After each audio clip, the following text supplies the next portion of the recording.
That's deep because a lot of us don't ask questions. We just pose our opinions. Like, when somebody dies, we don't say that was somebody's baby. We just say F that person or whatever.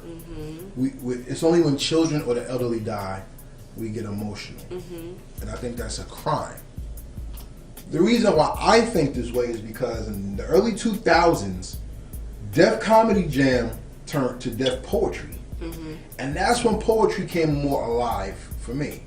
To see Amiri Baraka, rest in peace, Ross Baraka, Erykah Badu, Rakim, DMX, Oscar Brown, all these major names and people in the poetry game who had something to say, and now they had a platform to say it. Caucasian teachers talking about the word like. Every white girl in their class was like, I'm like, so like, and, you know, it was like how they got tired of it. It was like, damn, y'all feel that way? Like, it was interesting because poetry can bring a lot out of the world that you don't know exists. How did poetry open up your world, and what world are you trying to create?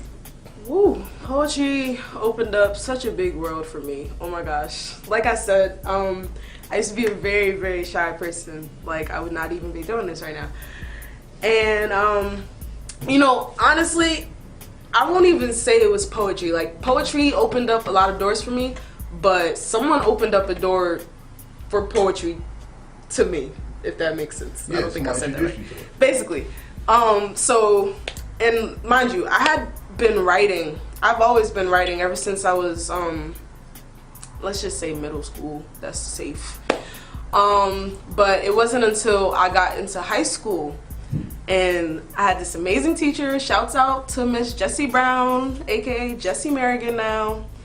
She was my, what was she? She was my 10th grade English teacher. And I had already been writing since then, but like I didn't have confidence in my work. You know, it was just something that I kept at home for when I was sad and needed to get it out. And she had a poetry slam in the class. And it was me and my friend Deanna. Can I do a piece of it? Can I do a piece of the poem?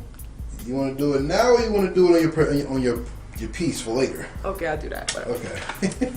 But so she introduced me basically to this whole world of just slam poetry. She showed us the Def Poetry clips and stuff like that, and that was the first time I was introduced to that. So that was just like wow. And what's the other one? Poetry Out Loud. Like, she introduced us to so much, and then we had a poetry slam in class. And then we had a talent show, and me and my friend did that poem at the talent show, won first place. So it was like during that time I started getting more confidence in my words and in my poetry. And fast forward to college, and I have this, I guess you could call it a manuscript in my hands of my poems. And I was so nervous, not because I was releasing something, but because I was releasing pieces about me that nobody knew, not even my mom. Right. And so it was like, do you keep all this and hold it, or do you just let it go? Right.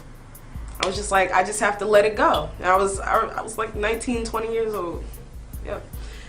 And now, like, I'm just in this whole world where I never even thought I would be. Like, I never even thought I would be here doing this with you amazing people. And so poetry has definitely opened up a huge world for me, and I would call that world transparency. Which is the key to being a great artist. Which is the key to being a great artist, honestly. That is what I'm learning as I go. And that's gray matters. I say that all the time. Your gray areas of your life matter. That's key. And the reason why I say it's key is because let's dig deep into some poetry. Have you ever heard the poem I Apologize? So the poem I Apologize is a man apologizing to society that he's not white enough. He apologized for his black skin, his big lips, his nose. Wow. He apologized for the music he likes, how he walks. He apologized. But he doesn't apologize saying, I'm sorry. He apologizes out of frustration because it shouldn't have to come to that. Yeah. Right? Then we have some poems that are not even spoken pieces their pictures, Visual art. Yeah. such as the hanging man and the family around him, and people pointing at the man hanging in the tree, which is poetic. Yeah. Because it tells you the dichotomy of two societies: savagery and the sacrifice of life due to hatred. Then there's certain poetry that comes from love, which is not only the emotion of love, it's the feeling and the look of love. Because love is very emotional driven and it's decision driven as well. As an artiste, not an artist, as an artiste, what is your niche when it comes to poetry? Is it just your expression and outlook, or is it the fact that you're capturing imagination and giving the listener the ability to feel and make their own world off of what you've said? I would safely say it's a little bit of both. When I first started off, because I only have 2 books. When I first started, it was a lot of personal work, a lot dealing with personal love problems and things of that such.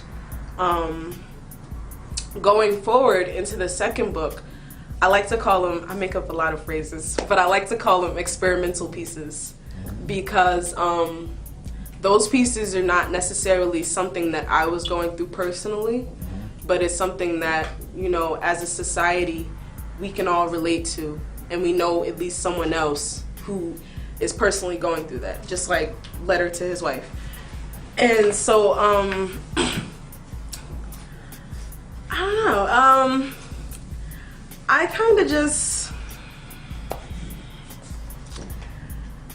yeah, I'm just gonna say it's a little bit of both. Okay, that's cool. That's cool. The thing about what's making this interview great is that you're coming out your shell. And I want you to be comfortable, because when you become the great screenwriter, the great whatever, because it's going to be great, I want you to know that, I'm not saying give us the credit, No, but I want to say that the more you got to express yourself, the more comfortable you are with being a creator and a creationist. no, that's You see true. what I'm saying? Most people create and don't understand why they do it. Pardon me. Most people create and don't understand what they're doing. It says in history that the temperament and the worth of a people is based on the strength of its woman. It also says that you know the character of a people through its music and its art. As a person who Nina Simone has called the responsible, because you reflect the times in which you live. Everything you do and have done matters. And as a matter of fact, here's a question that I must ask you, because it goes directly to the heart of what you do. Why is expression necessary for everyone to learn? Whoa. I believe if you don't express, you cannot grow. Simple as that. Like I said, I used to be a very shy person, but on top of that, I used to be a very private and secretive person. And I don't think being a private person is always bad, but I was so private to the point where I would have a best friend and she would be like, you keep secrets. And it's like, it's not a secret if only I know it. Or is it? I don't know. But, so, I love your faces. So, Okay. so, woo, I'm sorry. Thrown off again. Dag, I just said something. What was it? This is hilarious.